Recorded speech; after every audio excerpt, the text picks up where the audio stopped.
don't ever slow up, no I don't take shit, I got no.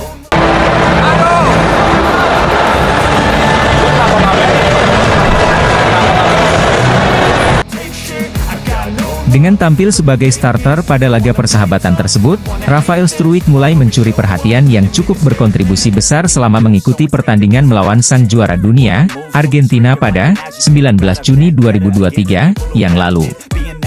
Bahkan disebutkan melalui Bola Times, akun Instagramnya terpantau naik menembus 706.000 followers pada Kamis, 29 Juni 2023. Followersnya pun kian bertambah dari 706.000 kini naik menjadi 714.000 pada Jumat, 30 Juni 2026. Saking tenarnya, kini Rafael Struijk juga banyak warganet yang tergila-gila, khususnya kaum hawa.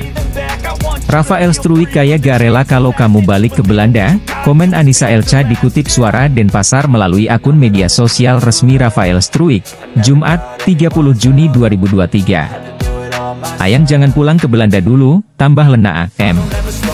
Kata mama aku disuruh pilih kamu L, ujar Najeju. Tak hanya dari kaum hawa, bahkan dari pihak Federasi Sepak Bola yang menaungi Timnas Indonesia yakni PSSI pun turut memberi pujian kepada pemain muda bertalenta ini hingga ada juga yang menyentil Sadil Ramdhani atas pujian yang diberikan oleh PSSI tersebut. Young and brave, tulis akun PSSI. Tambah panas aja nih Sadil lihat postingan pemain keturunan, balas Mister International 4444. Redam dulu postingan yang berkaitan dengan pendatang Min. Nanti ada yang ngambek dan ngomel, kata Noviantori yang menambah sentilan untuk Sadil Ramdhani. Jangan post pendatang entar tambah panas jamet baper, tulis Julian Heruprasetyi. Sebelumnya memang Sadil Ramdhani disebutkan melalui Bola Times, berkomentar soal pemain keturunan yang dielu-elukan daripada pemain lokal dan pernyataannya ini diduga menyindir para pemain naturalisasi yang salah satunya adalah Rafael Struijk. Ngomongin di Timnas, woi kalian yang sebenarnya menghancurkan mental-mental. Para pemain seharusnya kalian support dan dukung kebanggaan kita semua. Yang kalian dukung hanya pendatang dan dielu-elukan, dipikir dong, kata Sadil Ramdhani. Menjadi salah satu dari pemain muda naturalisasi yang lagi banyak mendapatkan pujian. Dia berasal dari keturunan Belanda Indonesia, itulah Rafael Struijk. Dilansir Transfermarkt, Rafael Struijk bermain untuk klubnya di divisi kedua Belanda ADO Den Haag sejak 1 Juli 2022 dengan kontrak hingga 30 Juni 2024. Selain itu, Rafael Struijk bersama rekan-rekan setimnya tergabung bersama skuad Garuda dan telah mengikuti satu laga internasional FIFA Matchday melawan dua negara yaitu Timnas Palestina dan Argentina. Pemain Viking FK itu mengaku kondisi fisiknya kacau karena adaptasinya tidak berjalan dengan bagus di Indonesia. Shane membutuhkan waktu 25 jam untuk tiba di Indonesia. Ia tiba sehari sebelum melawan Palestina di mana tidak memungkinkan untuk bermain. Itu adalah penerbangan 25 jam dan saya mendarat di Jakarta pada hari Selasa. Pada hari Rabu kami sudah bertanding melawan Palestina dengan skor 0-0, kata Shane dilansir dari Voet Balzone, Jumat, 30 Juni 2023. Saya belum membahas ini, karena saya juga mengalami jet lag. Latihan pertama sangat sulit. Saya sudah benar-benar hancur dengan latihan operan dan tendangan sederhana, sambungnya. Salah satu yang membuat Shane Patinama kesulitan adalah cuaca. Ia mengaku suhu di Indonesia sangat panas dan lembab, berbeda jauh dari Norwegia. Di Jakarta panas, tapi juga pengap karena kelembapannya tinggi. Anda hanya perlu berlari sekali dan semua berkeringat. Butuh beberapa waktu untuk membiasakan diri bermain dalam iklim seperti itu, tutupnya. Meski begitu, Shane Patinama bersyukur banyak membantunya beradaptasi. Terutama pemain-pemain naturalisasi sepertinya sangat terbuka membantunya. Stefano Lillipali, juga teman sekamar saya. Orang-orang itu memperlakukan saya dengan sangat baik. Mereka tahu persis cara kerjanya dan telah membantu saya dengan semua hal kecil, terangnya. Senang juga bisa berbicara bahasa Belanda dengan mereka. Minggu saya berada di Indonesia benar-benar merasa seperti pulang ke rumah lagi, jelas Patinama. Sebagaimana diketahui, Shane Patinama hadir di pemusatan latihan Timnas Indonesia yang dipimpin Shin Tae-yong, namun namanya tidak ada dalam daftar laga kontra Palestina pada 14 Juni di GBT Surabaya. Shane Patinama mengatakan jika kondisi fisiknya hancur pasca penerbangan panjang dari Norwegia. Tercatat, ia menjadi salah satu pemain yang datang terlambat ke pemusatan latihan atau training camp Timnas Indonesia jelang FIFA Matchday Juni 2023.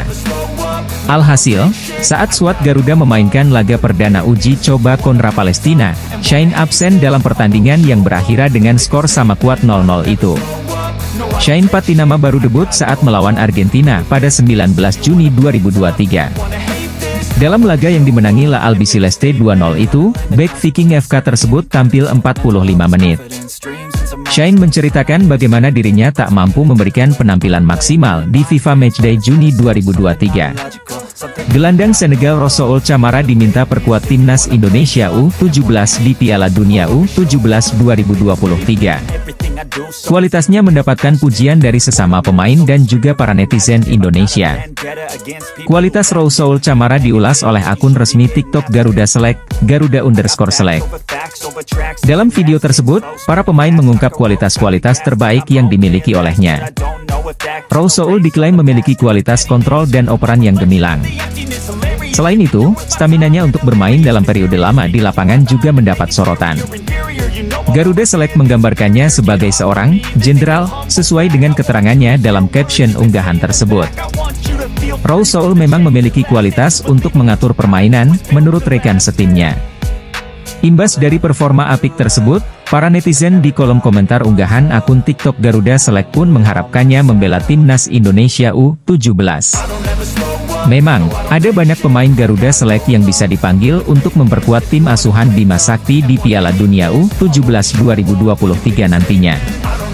Saat ini tengah beredar isu naturalisasi gelandang asal Senegal, Rosoul Camara. Timnas Indonesia U17 diprediksi menggila di Piala Dunia U17 2023. Pasalnya, Rosoul Camara memiliki kualitas kontrol bola, operan, fisik yang kuat, hingga dribbling yang ciamik. Kualitas Rosoul Camara sendiri dibeberkan oleh akun TikTok resmi Garuda Select, Garuda_Select. Dalam salah satu videonya, para pemain Garuda Select mengungkap kualitas-kualitas terbaik yang dimiliki oleh gelandang asal Senegal itu. Di antaranya, Rosoul Camara disebut memiliki fisik yang kuat, kualitas kontrol dan operan, hingga dribbling yang gemilang. Selain itu, staminanya untuk bermain dalam periode lama di lapangan secara konsisten juga mendapat sorotan. Tak tanggung-tanggung, akun Garuda Select menggambarkan Rosoul Camara sebagai seorang jenderal di lapangan. Bagaimana tidak, Rosoul memang memiliki kualitas untuk mengatur permainan, berdasarkan penilaian rekan setimnya. Sehingga, para netizen di kolom komentar unggahan akun Garuda Select itu meminta Rosoul Camara untuk dinaturalisasi menjadi WNI. Sebab, jika diperkuat gelandang asal Senegal itu, Timnas Indonesia U17 diprediksi menggila di Piala Dunia U17 2023. Sayangnya, belum diketahui apakah Rosoul Camara memiliki darah Indonesia atau tidak. Yang jelas, Camara menjadi salah satu pemain asing di Garuda Select, program yang mencampur bakat Indonesia dengan talenta luar negeri. Sementara itu, pemain berusia di bawah 17 tahun belum bisa dinaturalisasi berdasarkan peraturan undang-undang. Sehingga, PSSI perlu menunggu Camara tinggal di Indonesia selama 5 tahun dulu untuk bisa dinaturalisasi. Terlepas dari hal itu, Camara menyukai sejumlah hal yang ada di Indonesia. Dalam suatu unggahan Instagram Story Garuda Select beberapa waktu lalu, dia pernah mengutarakan kesukaannya terhadap makanan-makanan Indonesia. Makanan Indonesia sangat lezat. Saya suka nasi, martabak dan ayam, jelas Camara. Dua nama pemain naturalisasi lainnya yang berkarier di Liga Indonesia adalah Mark Klok dari Persib Bandung, dan Stefano Lillipali dari Borneo FC. Menurutnya, para pemain naturalisasi Timnas Indonesia tak memiliki level yang jauh berbeda dengan pemain lokal. Kebanyakan begitu, mereka telah menaturalisasi 4 pemain, ujar Gustavo Cena dilansir Bola Sport dari Infobay. 2 dari Belanda, Jordi Amat dari Spanyol dan 1 dari Inggris. Tetapi level mereka tidak berbeda dengan anggota Timnas Indonesia lainnya. Keempatnya dinaturalisasi karena faktanya mereka bermain sepak bola dan berasal dari negara lain, tambahnya. Mantan pemain Persebaya Surabaya tersebut juga mengakui bahwa para pemain Timnas Indonesia punya kualitas bak langit dengan bumi dengan skuad Timnas Argentina. Meski begitu, ia mengakui adanya hal positif dari para pemain Timnas Indonesia saat ini. mereka punya kualitas yang lebih baik dibanding generasinya saat bermain di Liga Indonesia dahulu. Mereka sangat jauh dari level Argentina, ujar Gustavo Cena. Di luar fakta bahwa mereka telah banyak berkembang dari beberapa tahun terakhir, tutupnya.